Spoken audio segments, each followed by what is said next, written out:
Disobeying Heaven, Chapter 1. A gold morning sun lit up the masses of dust clouding the broken home.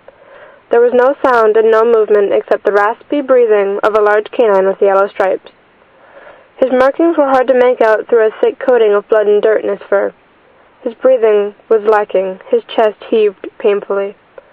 Dark black wings lay tattered and broken behind him, almost completely featherless. All of a sudden the large dog sat up, coughing loudly. Blood fell from his tongue like rain. His eyes were faded and gray, looking at what red color was falling from him.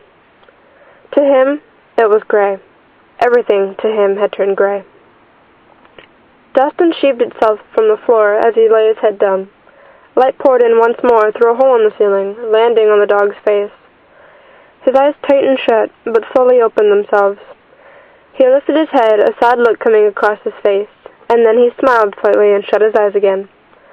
The warmth brought back a feeling he vaguely remembered, a feeling of heaven. "So you're going out again?"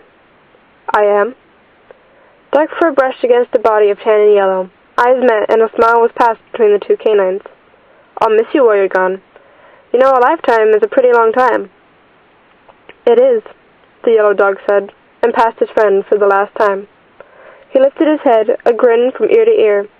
The heat of heaven could brighten any soul, no matter how dark. At least, that's what this angel thought. Before him rested the gate to the 8 guardians, the leaders of heaven. More of a council, in charge of all that happened above and below with the dead souls. Their decisions were final, whether you liked it or not. For this angel, that was okay. For others, it slightly knocked off their thoughts of a perfect heaven. The gates to the guardians opened slowly without a sound. A light breeze rustled the angel's white feathers and cocked his halo to one side. That was okay for him. He liked it that way. "Angel, come in," 8 voices said in unison. The angel walked cautiously into the gates. If there was one thing he feared, it was the 8 guardians, the only ones who could change his fate, even in death. "We have a job for you, Angel," they whispered. The angel had heard these words many times, but it still sent a shiver down his spine. "It has come to our attention," the first guardian said. Their voice was masculine, but the being had no gender. A head made out of light moved, signaling the next guardian to speak its turn.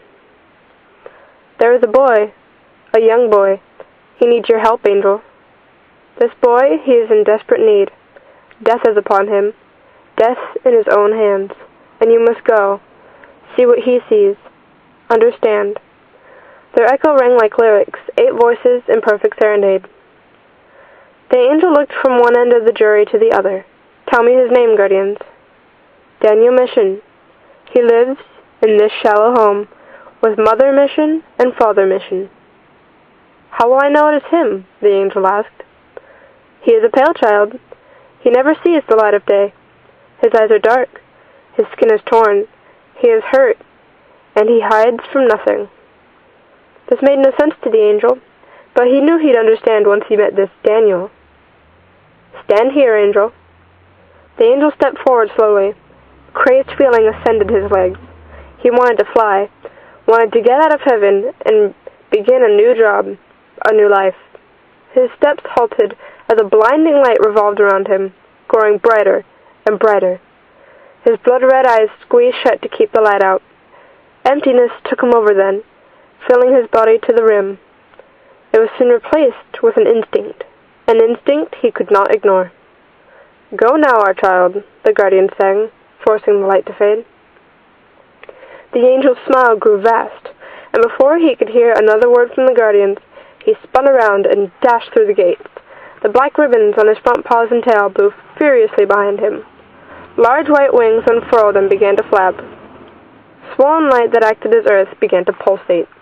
Endless land condensed before the angel in a psychedelic way, making him dizzy. He loved this part more than any other.